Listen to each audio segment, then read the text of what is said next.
Hello there, it's 8 p.m. in Banjul. This is GRTS News broadcasting for viewers in the Gambia and around the world. In the headlines tonight, 4 ambassadors designate present letters of credence to President Adama Barrow at a ceremony held in State House. Ahead of the OIC summit in Banjul, the Embassy of Arab Republic of Egypt donates its materials to the Ministry of Foreign Affairs. First Lady Fatoumata Bah Barrow presides over an investment forum by GAIPA and a Turkish business foundation dubbed Give Entrepreneurial Business Foundation in Bijilo. The Ministry of Agriculture proposed to sell a bag of rice to farmers at a subsidized price of $2,500 per bag this year. In sports, the Gambia's local-based team set to stage exhibition football game with Gambia national team players on holidays in the country. And World Trade Organization chief discusses new trade deal during trade ministers meeting in Geneva, warning that the path would be bumpy and rocky due to the global poly crisis. Well, these and much more coming ahead in the news tonight. With me, Fatu Eli Kamaloshi. Many thanks for joining us.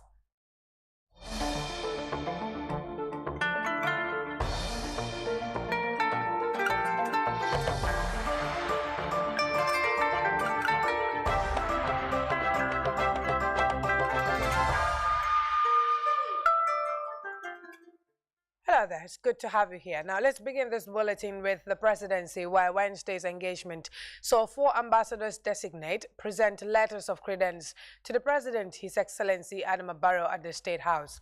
Diplomats from the People's Republic of Bangladesh, the Czech Republic, the Republic of Namibia and the Hellenic Republic of Greece are the latest to present credentials. Momodu Jallo has the details. The ambassador designate His Excellency Masoudur Rahman was the first of 4 diplomats to arrive at the State House.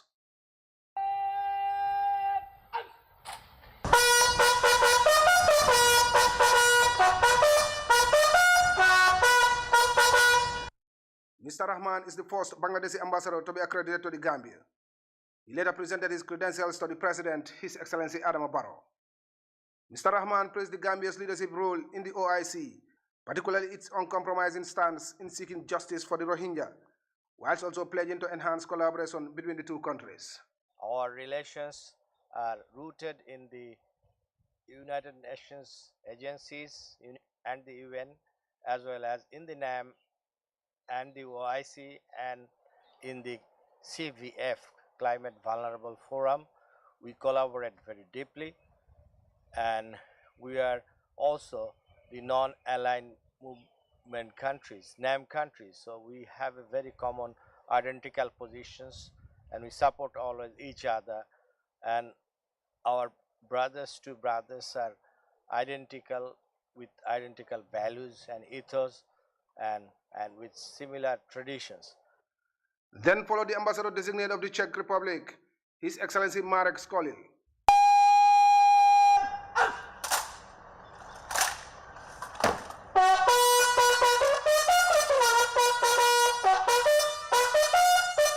Czech-Gambia relations, according to Ambassador Skolil, have always been cordial, and his tenure offers opportunities for renewed partnership in a number of areas.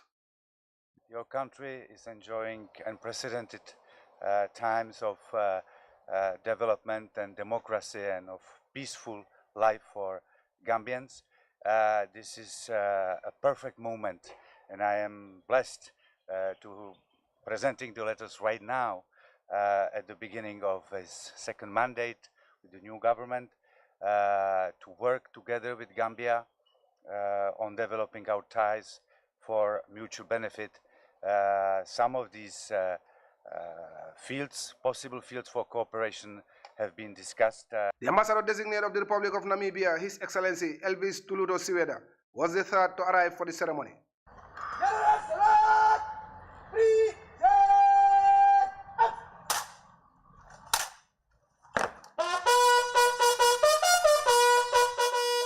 After presenting his credentials to President Barrow, Namibian diplomats spoke of the profound historical relations between the 2 countries when the Gambia supported Namibia's independence struggle.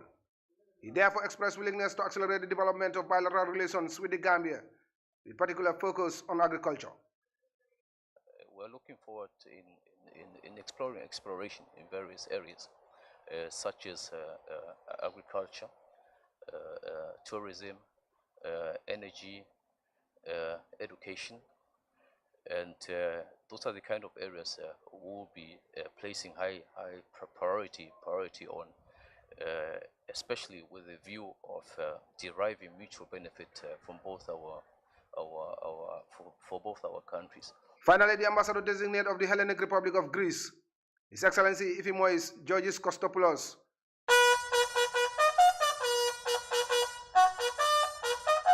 handed in his credentials to the president.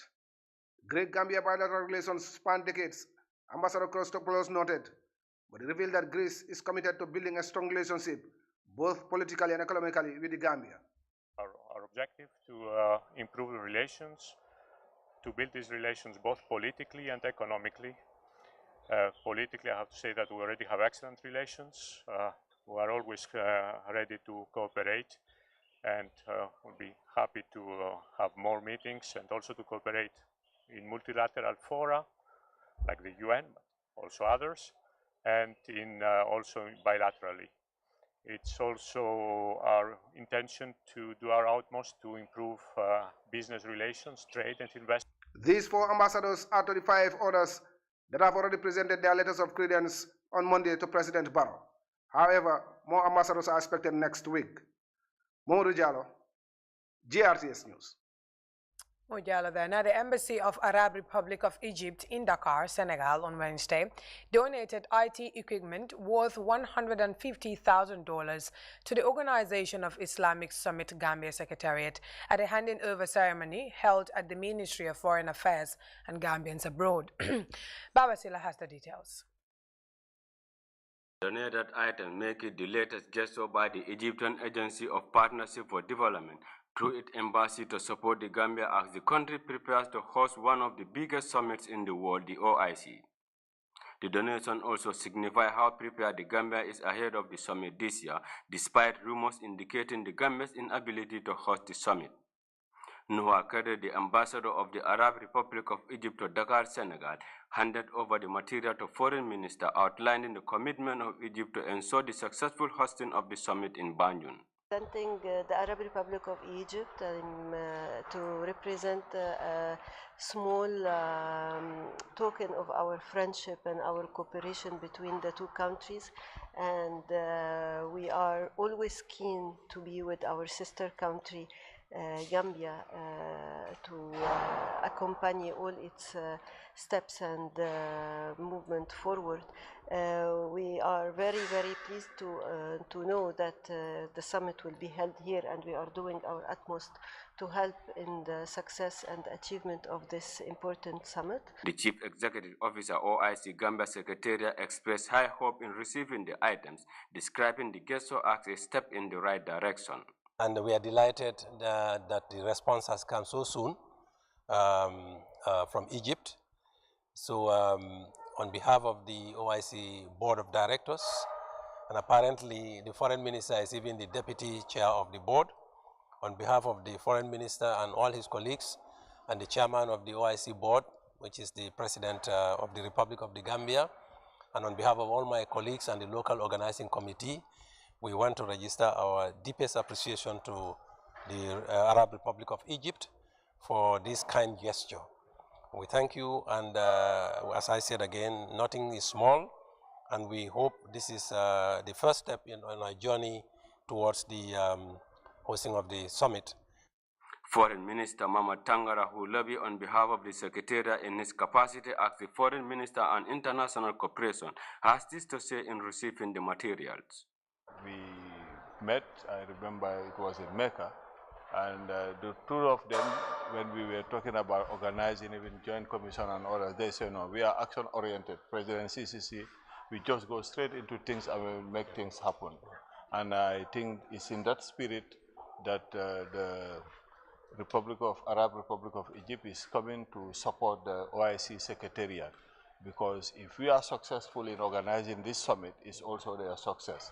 So we want to register our appreciation, our gratitude to the President of the Arab Republic of Egypt on behalf of His Excellency the President, the government, and on our own behalf.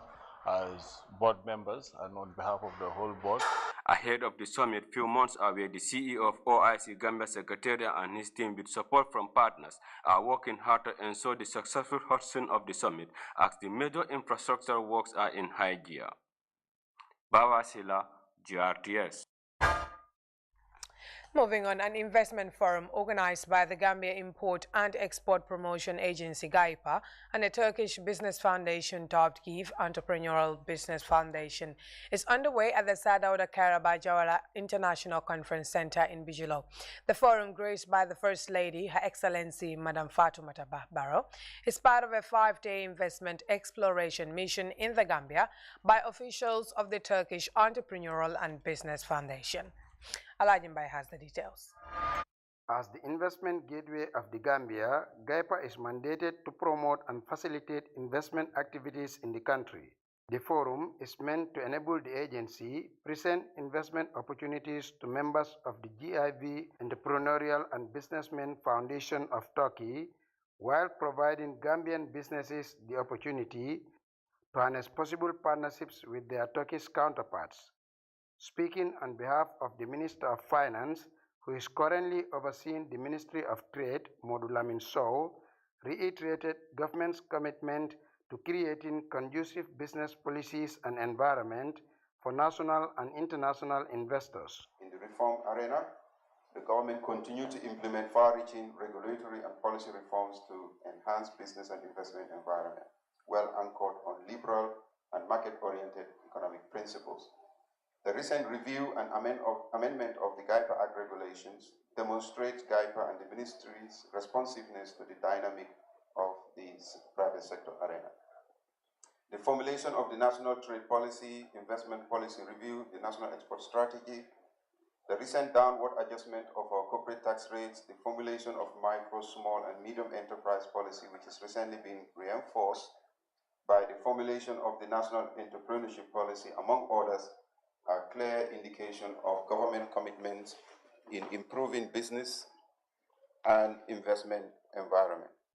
The CEO of GAIPA, Usainu Senghor, said the forum is in line with his agency's mandate to promote export and investment in the country. GAIPA will collaborate and partner with GIV, Entrepreneurial Businessmen Foundation, both in the Gambia and in Turkey, to facilitate the development of our entrepreneurship and investment landscapes. This is a shared mission between GAIPA and GIV. GIV is highly active in supporting entrepreneurships and access to finance, which GAIPA as an institute want to leverage upon. GAIPA again welcomes GIV to establish in the Gambia and have an official working relationship with the government through GAIPA.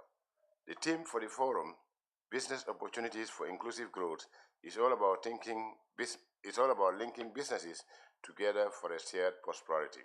The chairman of the Turkish Entrepreneurial Businessmen Foundation, Mehmet Koch, described the Gambia as a potential investment hub for Turkish entrepreneurs and assured a mutually beneficial business initiatives for the two countries. Gambia can be a good hub for Turkish companies to invest. You have young generation people, thousands of, hundred thousands of people. If we can train them, they can be entrepreneurs, they can be good engineers and managers and management, etc. I mean, we can develop a good relation with both countries because both we have advantages to comply each other. Okay, and Turkey and Gambia, I believe, they really comply each other. The Turkish entrepreneurs also met the First Lady, Her Excellency Madam Fatoumata Barrow, on the sidelines of the forum, who also graced the event. Alajimbai, GRTS. And over now to a press release, and it reads: the Ministry of Agriculture wishes to inform the public that it has secured 140,000 bags of fertilizer for $3,500 per bag. A media release from the Ministry of Agriculture states that after a series of consultations and meetings, the ministry has proposed to sell the bags of fertilizer to farmers at a subsidized price of $2,500 per bag. Understandably, the current market price marks a significant hike from the previous year's price. Despite the efforts of the Gambia government in making the fertilizer affordable, like many other importing countries, it is susceptible to any exogenous shocks, such as prices increases and disruption in world trade, as is being experienced currently. In general, any increase in the external cost of commodities translates directly to higher importation cost and as a result higher price of commodities. This extends to the price of fertilizer as well. Albeit the many challenges, the ministry is working tirelessly to address the concerns raised by farmers on the high cost of fertilizer. All efforts are currently geared towards further reduction of the proposed price to a much lower amount, as well as towards increasing the number of bags on the ones that have been already bought. The public is hereby reminded that the agriculture sector is the most important sector of the Gambian economy, contributing 20% of the gross domestic product and providing employment and income for 70% of mainly the rural population. Therefore, the ministry will not relent in consolidating the gains that have been registered in the sector. Furthermore, the ministry is still committed to developing and sustainably modernizing the sector. The farmer is the most important player in the agricultural value chain, and their well-being remains the core mission of the Ministry of Agriculture. The release concludes. Now, a team of Nigerian students is in the country on a study tour. The focus of the training is on climate change and conflict studies, hosted by the Gambia State Intelligence Service. After a series of engagements since their arrival on Monday, the over 20-member team had its first lecture at the SIS Academy in Banjulunding. Babakar Sangor has the details in this report. This team forms part of the Cohort 5 of the National Institute for Security Studies of the Federal Republic of Nigeria. The group is drawn from Nigeria's premier intelligence and security training institute, providing high-quality security management training for personnel, and has since inception in 1999 trained some top-level officers, among them Gambian Security Service personnel, including the newly appointed director of the SIS Academy. The subject of the presentation today, undertaken in collaboration with the Ministry of Environment, Climate Change and Natural Resources, was informed by the course theme of our visiting EIMC 15, which theme is climate change and national security. The focus of the team's tour to the Gambia is premised on the emerging issues related to climate change and conflict studies. Alhaji A.S. Adekele is the commandant of Nigeria's National Institute for Security Studies. All of us must be aware that security is central to development. And without security, there can't be development. The people, administrators, captains of industry, and in fact, the press must support the DGSIS to ensure peace and stability in the Gambia. A challenge to the country is in the maritime domain. Gambia being a littoral state, we have to protect. In fact, I am told that probably we have more water space than we have as land. Because if you take our EEZ into account, we have more space in the Atlantic than we have in the land. And so it becomes very important for the welfare and economic development of the country to be able to protect our maritime resources. It is the consequential changes and the shifting attention that, according to these experts, demand for an equally strategic move to focus on climate change and its impact on development. As already also mentioned by the Deputy CDS, the reference point is moving from state security, state-focused security, state-centric security, to human security. And there is no saying that climate change and its impact and its effect is indeed causing huge challenges to lives and livelihood. DG Sow described the visit as vital for critical knowledge transfer highlighting the fast-paced developments in the region and, more importantly, the strides being taken to ensure the Gambia map out key strategies to achieve its overall development objectives. Every intelligence and security services institute worth of its salt today must be futuristic and must look at sustainable development, which in essence is catering for the present without compromising future needs, as a guide as to what we do in business.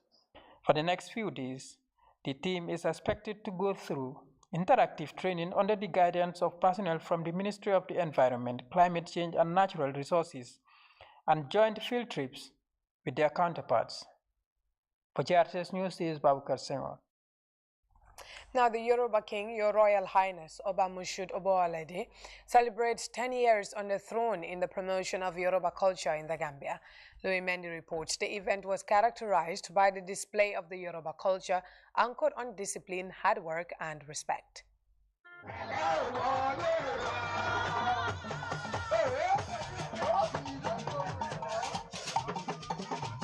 The Dance of the Kings. It marks 10 years on the throne for His Royal Highness Oba Moshood Oboalede, the King of the Yoruba community in the Gambia. The father figure for the Yoruba dedicated the achievement to God, wives, and children. I thank my wives for standing by me solidly. I may not be too good, but they have to manage me. I'm what I am. Nobody can change this man, it's only God. The symbolic milestone was characterized by a display of culture.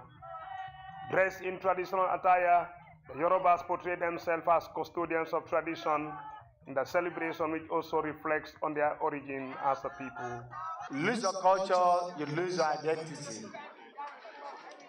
Throw your culture away, you pay for it dearly. Let us promote our culture. Let us cherish it. We thank Gambia government for allowing us to promote our culture to the fullest. Reflecting on his journey to the greatest, Oba Moshood Oboalede said the work of Rotary has shaped his life enormously. I appreciate Rotary. Rotary has shaped me. Rotary has molded me. I've traveled worldwide because of Rotary. If you want to be a good leader, join the Rotary. If you want to be a good leader, join the Rotary. I joined Rotary family in 1998.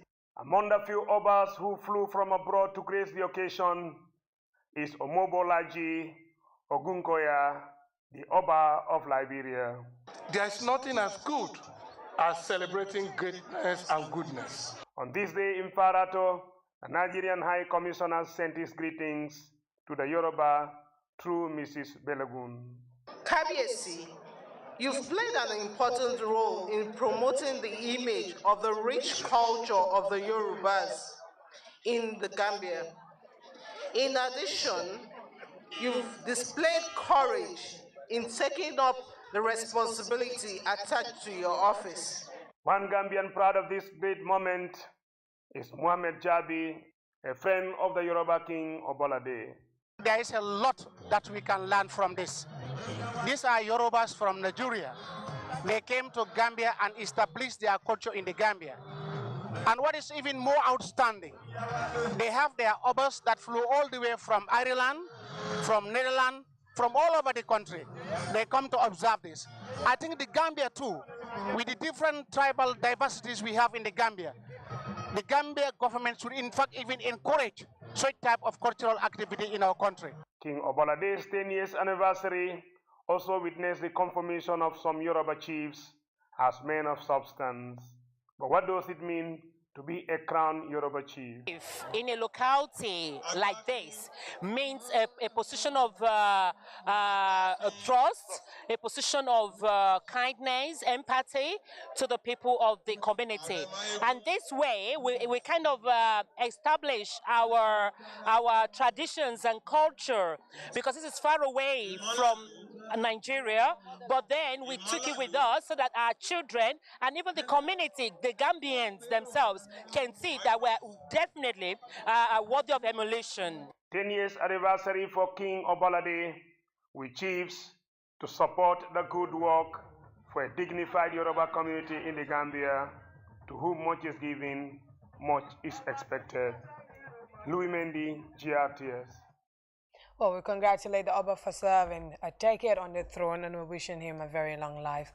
Away from that, the Kontekunda family of Busumbala on Tuesday lost their valuables and household materials in a devastating fire outbreak at around 7 p.m. Kadia Tujalo has the details.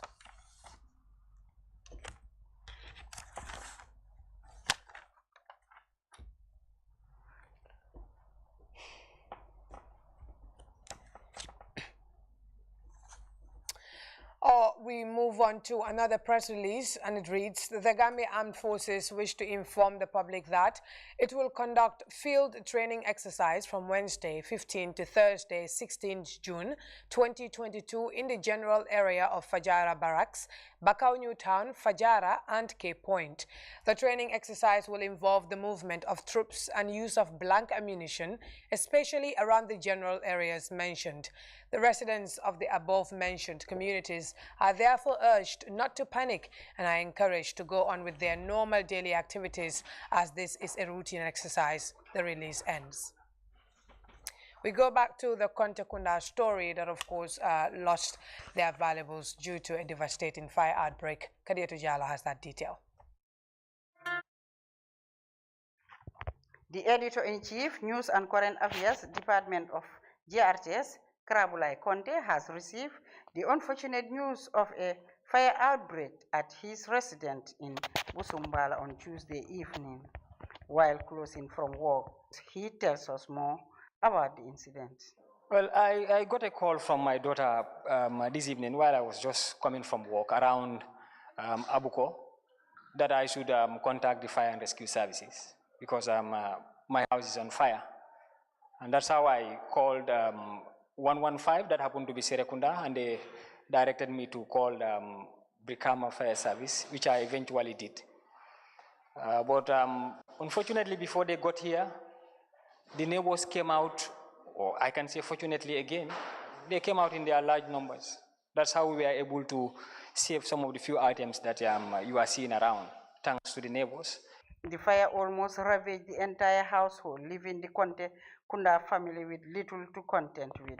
Mr. Conte thanked the neighbors for the support in containing the fire before the arrival of the fire and rescue services. He said there was no casualty registered in the incident. He further appealed for support from philanthropists and well-wishers, saying their valuables have been consumed by the inferno. Though fire and rescue services eventually got here, but then the damage was already been done. So my special gratitude goes to the neighbors for their swift response in quenching the fire. But you can see, fire outbreaks are always devastating because it takes you back to square zero. And so is my dilemma. Neighbors around the area showed sympathy and commiserate with the Conte family over the devastating incident, and they also add their voices for support to the family. Kanu kasaro woketala kanu na fengol bere janita ala ko to nyana fengol bere janita wala ala la de ma ro sinyo le badin si ye ma koy baake karabula kenan sinyo mal jambirana ta jang to lena be siri yo bare comme ni ala lañuno nata feretala muslimo be dawda do wasi duwa kafu e fo ala sintanka masibo kolma bebe baluo kono barbutundun anyma o landa tamitale. The cause of the fire outbreak is unknown up to the time of this report. This is a difficult and heartbreaking moment for the Conte family. Anyone who wishes to support the Conte family can please call the following number: 223-4444, 223-4444. Khadija Tujalo reporting for GRTS News. Well, devastating times there for editor-in-chief and family, and we hope that you can also support in any way. But we'll take a very quick break and be right back. Stay tuned. His kitchen, Prosper was thinking big. He therefore chose big new tiles. He then thought he'd also love a new stainless steel sink and a new mixer app. And now that we're changing the sink, we might as well buy a new kitchen counter, right? Oh yeah, I couldn't resist. Good old Prosper. And yes, that's Betty Muds, Betty Days. Take advantage of exceptional discounts up to 70% on several products families. From June 11th to 25th, you will be splurging. Betty Muds, everything for construction, from foundation to finishing. It's an amazing offer. AfriMoney just got way better. The threshold for cash in and cash out on your AfriMoney has been increased. Where it used to be 10,000 per transaction, now it has been increased to 30,000. Meaning, your AfriMoney account, you can now withdraw and deposit up to $30,000 at once. Cashing in and out just got 3 times easier. For more info, call 777. Where AfriCell goes, nobody dares to follow. Welcome back. Now, the Chan team of the Gambia are set to play an exhibition football game with a selection of the Gambia national team players who are currently on holidays in the country. The game is also said to be used as a test game for Coach Alaji Sarr's Chan team, who are preparing for their Chan Championship qualifiers game against Guinea-Bissau next month. The tie between the Scorpions and the Chan team is set to be played at the Independence Stadium in Bakau at 8:30 in the morning. An exciting affair it is expected to be. We're going to go for another break, and when we return, we'll take a look at news beyond our borders. Stay with us. GRA, in partnership with the African Development Bank through its support for economic and financial governance TREE project to strengthen the domestic revenue mobilization for the Gambia, will on Monday, June 20th, launch the state-of-the-art ICT platform called Asikuda Wall, replacing the existing Asikuda Plus Plus by the Honorable Minister of Finance and Economic Affairs at the Revenue House in Banjul, followed by the inauguration of the GRA Revenue House Annex Office. Asikuda Wall has the following objectives: improve procedures in the customs administration, facilitate trade by shortening the turnaround for clearance, contribute to the overall customs revenue collection, promote interagency and regional cooperation, and support the provision of trade statistics for decision-making. The launching of the system will involve the go-live and the rollout of the transit module to 4 border posts: Amdalai, Farafenye, Basse and Jiboro. Stakeholders are duly notified and assured of a smooth migration without disruption. UCMAS, Universal Concept of Mental Arithmetic System. 8 minus 5, 2, 2 minus 7, 1, 8, 6, 2, 2, 5, 7, 7, 5 minus 2. That's it? That's 21. 6 minus 1, 4 minus 9, 8, 1 minus 8 minus 1, 5, 2, 2, 6, 3, 1, 8. That's it? 27. The quiz show aims at gradually erasing the apprehension that many children have for arithmetic. It also seeks to enlighten children, teachers, and parents on the fact that the brain has the capacity to solve arithmetic problems faster than a calculator.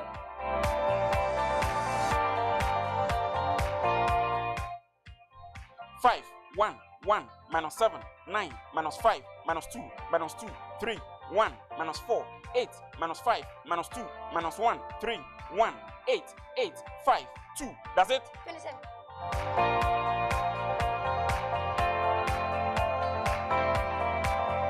UCMAS, Universal Concept of Mental Arithmetic System. Welcome back. Now, dozens of defense ministers from NATO and other parts of the world are expected to discuss weapons deliveries to Ukraine on Wednesday in Brussels, U.S. officials said, as Kyiv calls for a significant increase in arms to help hold off Russian troops in eastern Ukraine. France 24 has the latest. Numbered and outgunned. These Ukrainian soldiers have for weeks now been fending off Russian forces outside Lysychansk. Knowing the Russians have the advantage, they're making every strike count. The enemy, of course, has a lot of artillery. They don't count their ammunition. Our soldiers are skillfully using what we have now, but a lot of modern models are being given to us by our partners. So I think in the near future the situation will change. Lysychansk and its twin city Severodonetsk are the last pockets of resistance in the Luhansk region. Conquering them would allow Russia to move west, into the Donbass's second region, Donetsk. And both sides know that winning in the Donbass could dictate the course of the war. We have had losses, unfortunately, and they are painful. But we need to hang in there. Donbass is the key to deciding who will dominate in the coming weeks. President Zelensky also repeated his regular plea for more weapons. For Ukraine's defense ministry says that they are outgunned 1 to 10 and need more artillery to be on equal footing with the Russian army. Ukrainian officials also said that Russian forces now control around 80% of Severodonetsk, and they've destroyed the main bridges out of the city, making evacuations for Ukrainians possible but increasingly difficult. Once a city of 100,000, some 12,000 civilians remain, including more than 500 trapped in the Azot chemical plant. In a proposal similar to a previous scheme in Mariupol, a Russian commander said a humanitarian corridor for those trapped in the plant was possible, but it would lead to Russian-controlled areas. Now, the World Trade Organization chief, Ngozi Okonjo-Iweala, has expressed optimism on the outcome of the trade ministers' meeting in Geneva. The WTO chief envisions 102 global deals this week, but warns the path there would be bumpy and rocky. The Director General from Nigeria says the world has become more complicated since the WTO's last ministerial conference nearly 5 years ago. Details in this report. The world has changed since the last one. I wish I could say for better, but it's certainly become more complicated. I've never seen in my lifetime so many conflicts at the same time, and I've spoken so much about this because it's pretty unusual. We're still trying to cope with a pandemic that has cost the world millions of lives. We have an international security crisis with the war in Ukraine. We have a major food crisis, an energy crisis, and we have an ongoing climate change crisis. So this polycrisis or simultaneous crisis is really unprecedented. And that does it for the news. But before we take leave of you, a quick recap of our top stories. 4 ambassadors designate have presented letters of credence to President Adama Barrow at a ceremony held in State House. Ahead of the OIC summit in Banjul, the Embassy of Arab Republic of Egypt has donated IT materials to the Ministry of Foreign Affairs. First Lady Fatoumata Bah Barrow has presided over an investment forum by GAIPA and a Turkish business foundation dubbed Kyiv Entrepreneurial Business Foundation in Bijilo. Plus, the Ministry of Agriculture has proposed to sell a bag of rice, or bag of fertilizer to farmers at a subsidized price of $2,500 per bag this year. In sports, the Gambia's local-based team is set to stage exhibition football game with Gambia national team players on holiday in the country. And World Trade Organization chief has been discussing new trade deal during trade ministers meeting in Geneva, warning that the path would be bumpy and rocky due to the global polycrisis. You're watching GRTS News with me, Fatu Elika Mulushi. That was all we had time for. I'll be back again at 2200 hours for more news. Until then, enjoy the rest of our programs.